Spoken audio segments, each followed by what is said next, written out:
Ilan na ba kayong nagtataka kung paano nakakapagbenta ng napakamurang halaya? Yung ganitong makapal, makintab, na madalas nakikita niyo po sa mga palengke or online stores? Tara, ituturo po sa inyo ngayon yan ng inyong mommy loves dahil napakasimple lang pong gawin yan. Pwedeng-pwede niyo po talagang pagkakitaan.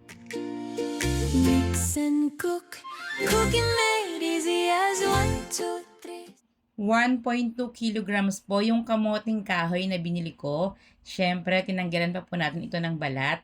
May kasama rin po itong lupa-lupa kapag nabibili natin, especially po kung bagong ani po ito.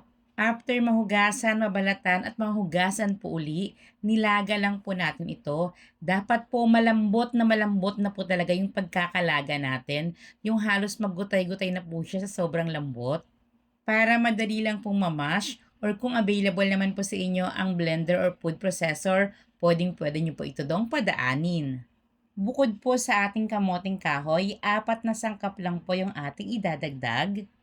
Siyempre, kakailanganin po natin ng ube flavoring para naman po maging kulay ube talaga ito. Gagamit rin po tayo rito ng condensed milk, kaunting asukal, at evaporated milk.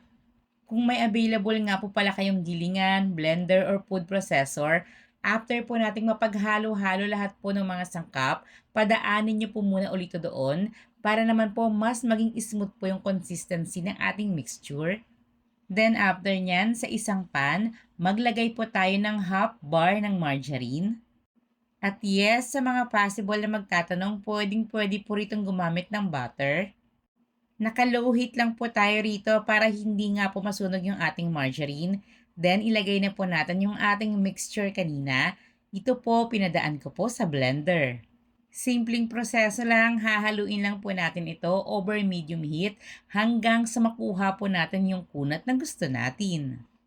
Mapapansin ninyo, sa una medyo light lang po yung pinakakulay nitong ating halaya, pero habang naluluto po ito, mas magda-darken pa po ito. Pwede po bang malaman ng inyong mommy loves kung saang lugar po kayo nanonood nitong ating video ngayon? Para naman po malaman ko kung hanggang saan ang aabutin itong ating recipe. At yes, kamoting kahoy lang po yung gamit natin dito. Bukod nga po sa napakamura na nito, mas madalas na po itong available kesa po sa mga ube. Basta ang tip lang po, gumamit po kayo ng magandang klase ng ube flavoring para po maging maganda rin po yung resulta. At yung gamit po natin ditong mga gatas ay yung original na Alaska condensed at evaporated milk. Nakikita nyo na po ba ngayon yung halos resulta po ng ating ginagawang halaya? Then para naman po ma-form ito, gagamit po tayo rito ng small size na lianera. Lagyan lang po natin ito ng plastic labo para madali pong matanggal yung ating halaya dito po sa ating lianera. Pupunuin po natin ng husto yung ating lianera para nga po maging makapal ito at kaya po makintab yan dahil po yan sa ginamit po nating margarine. Sa packaging po na gagamitin ninyo ay nakadepende na po ito sa inyo. Pwedeng-pwede nga po kayo ritong gumamit ng mga microwavable tub. Pwede rin po ang cling wrap. Pero dito po sa akin, gagamit lang po ako ng plastic labo para syempre yung pinaka-costing hindi na po maging masyadong mahal. Bali yung regular po na plastic labo, yung 8 by 11 inches po yung pinaka-size. Cut lang po natin yung pinaka-ilalim, then yung isang side para po mas maging mahaba po ito.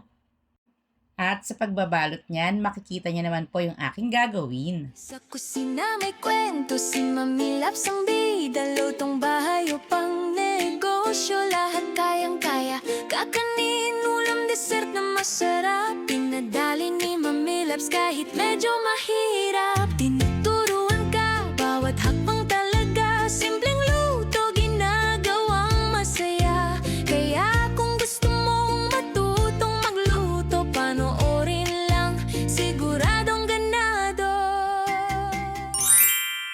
At heto na nga po yung ating halaya na malamang ngayon, hindi na po kayo magtataka kung bakit na ibebenta ng mura.